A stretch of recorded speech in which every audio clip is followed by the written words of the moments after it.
Hi అండి. నేను మీ నవీనాని. Welcome to our channel Naveena vlogs అండి. సండే అయినా కూడా త్వరగా మెలుకువ వచ్చేసిందండి. ఆల్మోస్ట్ పనులన్నీ కంప్లీట్ అయిపోయినాయి అనమాట. ఇక ఏంటంటే బాబు లెగవలేదు. ఆ దుప్పట్లు మడతేయాలి. ఇక కొన్ని బట్టలు అయితే తీసినవి ఉన్నాయి. అవైతే మడతేయాలన్నమాట. సో ఇంకా బయట అయితే కడిగి ముగ్గేసేసానా. ఇక ఇల్లంతా ఊడ్చేసాను. గిన్నెలు కూడా కడిగేసుకున్నానండి. కౌంటర్ టాప్, గ్యాస్ పొయ్యి ఇదంతా తుడిచేసుకున్నాను. బట్టలు ఆరేసుకున్నాను.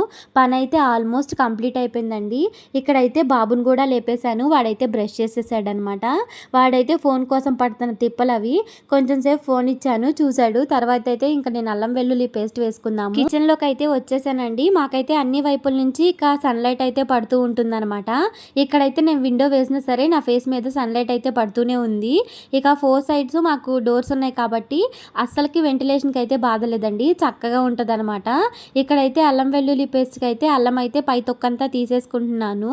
ఎప్పుడైనా సరే అల్లం వెల్లుల్లి పేస్ట్ వేసుకునేటప్పుడు తొక్కుతో అస్సలకి వేయనండి, పైదంతా తీసుకొని వేసుకుంటాను.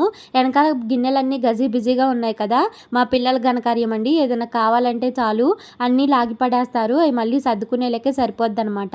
ఇక చూసుకున్నప్పుడు సర్దుకుంటాను, పద్దాకలు చూడాలని లేదు కదండి. ఎందుకంటే ఒక్కసారి సర్దుతాను, ఒకసారి అలాగే వదిలేస్తాను. పిల్లల్ని అరిచినా కొట్టినా వచ్చేదేమీ లేదు. అందుకని చెప్పేసి అప్పటికి చాలాసార్లు చెప్తూనే ఉంటాను, ఏదైనా కావాలంటే అడగండి అని చెప్పి. అలా కాదు, మా పిల్లలైతే గ్లాసులు కావాలన్నా, గిన్నెలు కావాలన్నా, ప్లేట్లు కావాలన్నా చక్కగా వెళ్ళి వాళ్ళే తీసేసుకుంటారు. ఇక అలా మెస్సీ అయిపోద్దా ఉంటుంది. ఇక చూసినప్పుడు మళ్ళీ సర్దుకుంటూ ఉంటానన్నమాట గిన్నెలు సర్దేటప్పుడు. ఇక ఇది ప్రతి ఒక్క హౌస్ వైఫ్కి కామన్గా రొటీన్గా జరిగేవే అండి. పిల్లలు ఆగం చేయడం, మనం సర్దుకోవడం, ఇదంతా రోజు అవుతూనే ఉంటుంది. ఇదంతా సరే కానీ ఈ మాటలు మనం రోజు చెప్పుకునేవే. కానీ అల్లం వెల్లుల్లి పేస్ట్ ప్రిపేర్ చేస్తున్నావంటే ఇంట్లో ఏదో నాన్ వెజ్ అయి ఉంటుంది. ఇంతకీ ఏం నాన్ వెజ్ చేస్తున్నావు అక్క అని అడుగుతారా? చికెన్ అయితే ప్రిపేర్ చేస్తున్నానండి. ఇక మా వారైతే చికెన్ తీసుకొచ్చారనమాట. మా బాబు అయితే అడిగాడని చెప్పేసి. నాకైతే నాన్ వెజ్ తినాలని అసలుకి లేదు. ఇక మా చిన్నోడు అడిగాడని ఆయన తీసుకొచ్చారండి.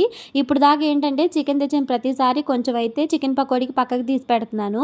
ఇక ఈరోజు కూడా అలాగే తీసి పక్కకు పెట్టేశారనమాట కొంచెం. ఎందుకంటే పిల్లలు ఏంటంటే ప్రతి ఒక్కటి కూడా ఇష్టంగా కర్రీ ఒక్కటే తినేసేయరు. ఇక చికెన్ పకోడీయో ఏదో ఒకటి ప్రిపేర్ చేస్తే కాస్త దాంతోపాటు తింటారనమాట. అందుకని చెప్పేసి ఇక కర్రీ ఒక్కటైతే అయిపోవట్లేదండి, ఇంట్లో అలాగా ఉండిపోతుంది. అందుకని చెప్పేసి చికెన్